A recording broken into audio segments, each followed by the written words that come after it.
Thank you very much. Okay. Welcome everyone to my presentation. The title of my presentation is Effectiveness of Provider-Initiated Testing and Counseling within Nutrition Clinic for Malnourished Children less than 5 years in Adamawa State, Nigeria. These are the background of the outline of my presentation, the background, the rationale, the method, result, and conclusion. Before I go further, the rationale for this study, though some of the information are actually missing on this slide, but one of the major rationale is because pediatric HIV infection it's lagging behind adult HIV treatment in Nigeria. So that's the main reason why this study came on board. The background information: pediatric HIV infection and malnutrition remain two major health issues in sub-Saharan Africa, including Nigeria, where few studies have been conducted on child malnutrition and HIV infection. So in 2015, these are just the figures. That's the 36.7 million people living in HIV and about 21 million in infection occur globally.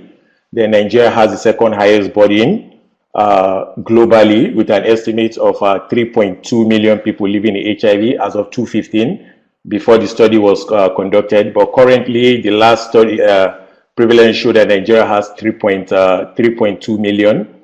Then we have about 260,000 children within the age of 0 to 14 years living with HIV in Nigeria as of 2015. Then 41,000 new infections occurred among children, and only 70% of these children living with HIV had access to antiretroviral therapy. Pediatric HIV has consistently lagged behind adult treatment, and that's more reason. Like Adamawa State had an estimate of had about 50,000 adults living with HIV, and as of 2015, and about 50% of them are already on treatment, ART. Then for children, Adamawa State has about 5,000 children living with HIV, and it's just 25% of them that are on treatment. So, and the PMTCT rate, although the PMTCT intervention is currently going on in Adamawa State and mainly is being supported by PEPFAR, the dropout rate of PMTCT is actually very high, because not all children, not all mothers who started PMTCT stay to the end of. We don't have the mother-baby care till the end of the PMTCT program. That's after 18 months of delivery.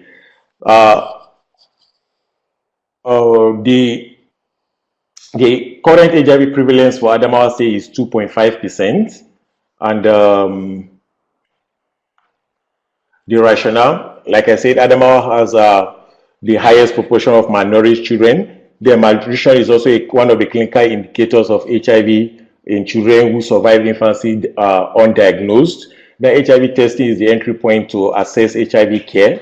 Provider-initiated testing and counseling is one of the HIV testing strategies which is recommended by WHO and increasingly being promoted in clinical setting in countries with high HIV burden, so as to intensify HIV case finding.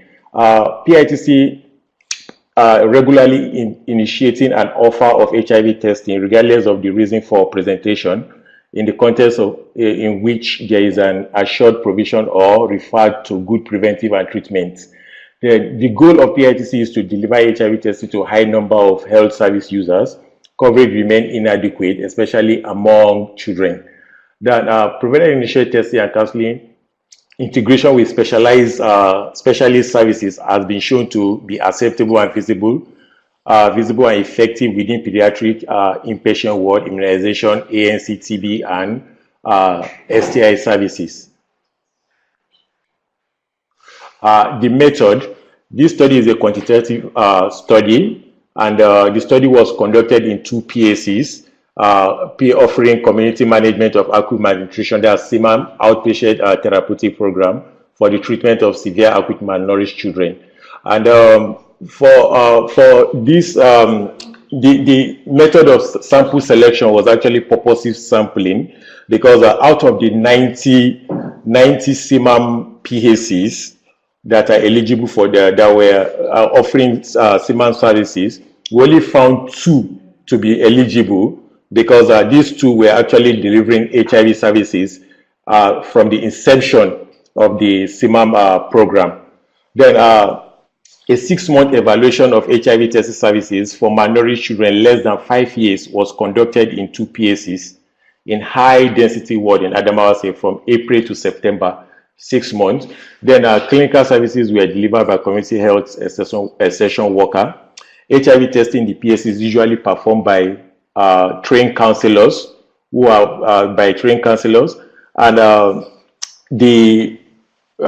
that's before the integration of PITST into CMAM. Then 6 months before integration.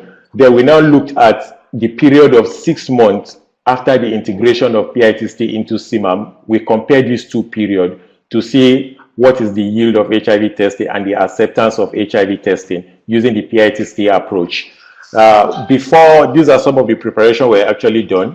The integration was actually done by UNICEF, the integration of PITST into CMAM. But this study was just to say the efficiency, the effectiveness of the integration.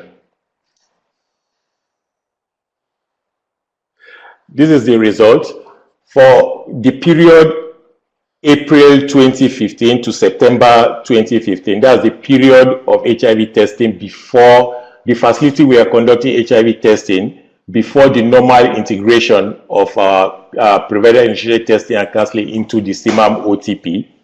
And we also have the second one, which is the period under view, the PITST integration into CMAM, which is October 2015 to March 2015, which is another 6-month period. So within the period before PITST integration, we look at the number of malnourished children aged 6 to 59 months that were admitted into the CMAM program. The 2 facilities were already being trained on HIV testing and counseling, and they are offering HIV testing services. So within this period, within this 6-month period, 440 children were available for HIV testing. That's the period before the integration. And we discovered that the only 260 of them were offered HIV tests by healthcare workers, even though they were being trained and they were testing clients. And despite the fact that the clients, the children presented with clinical manifestation, or just malnutrition, which is one of the clinical manifestation of HIV. So when we looked at the percentage, it was 59%. Then we now look at HIV test acceptance. When compared, we look at the percentage, it was 50%, the test acceptance. That's 221 were accepted the test. Then the number in terms of yield, we discovered that none of these children tested positive for HIV. That's the period, 6-month period before PITST integration into CMAM. Then we now look at the second period, which is the 6 months from October 2015 to March 2016, when PITST was actually integrated into CMAM. After the PITST training has been conducted, a 5 days training, residential training was conducted, and on-site mentoring were also conducted.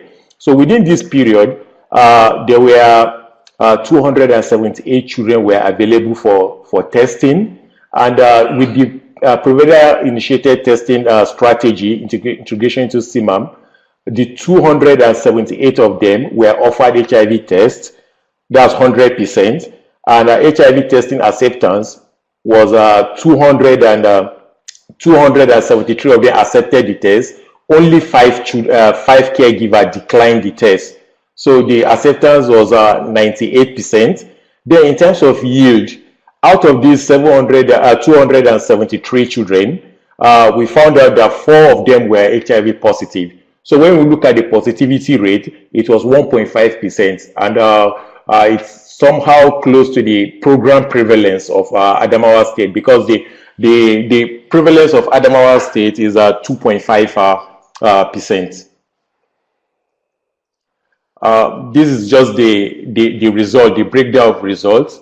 what happened from every month in the two facilities. This is the period before integration, and the period when PITST was integrated into CMAM.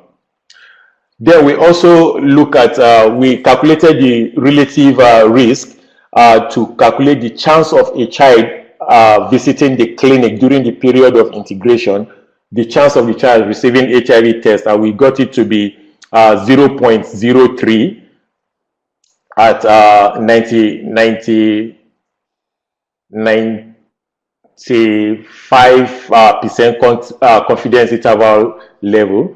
This is the formula we use in calculating. Then our findings, we found out that we found HIV testing offered, accepted, and yield to be compared between the two groups. Then PITST integration into CMAM OTP with adequate training and mentoring of our healthcare worker can increase the yield of HIV testing for malnourished children attending the PSCs, that's malnutrition clinic, nutrition clinic. Then delivering PITST on case-by-case basis can reduce the yield of HIV testing for excuse me, for severe acute malnourished children attending PSC for nutrition intervention. That's the period in which the strategy has not been conducted. That's the 6-month period before the integration of PITST into CMAM. Though many children presented to the clinic, but only about 50% of them were actually offered HIV testing. So we discovered that one-on-one cases can actually decrease the yield of PITST. Then about 17% caregiver opted out before the integration, and 1% of caregiver opted out during the period. So the opt-out, the number of caregivers that opted out actually decreased with integration of PITST into CMAM. Then the yield also, we discovered that the positive yield actually increased with integration of PITST into CMAM. Then conclusion, although we observed low level of test refusal during the period of intervention, one of the limitations is our inability to exploit the reason for the refusal by the caregiver, which is one area of future research. Then the sample size before and after the intervention is another limitation. So we think there needs to be another research to look at a larger sample size.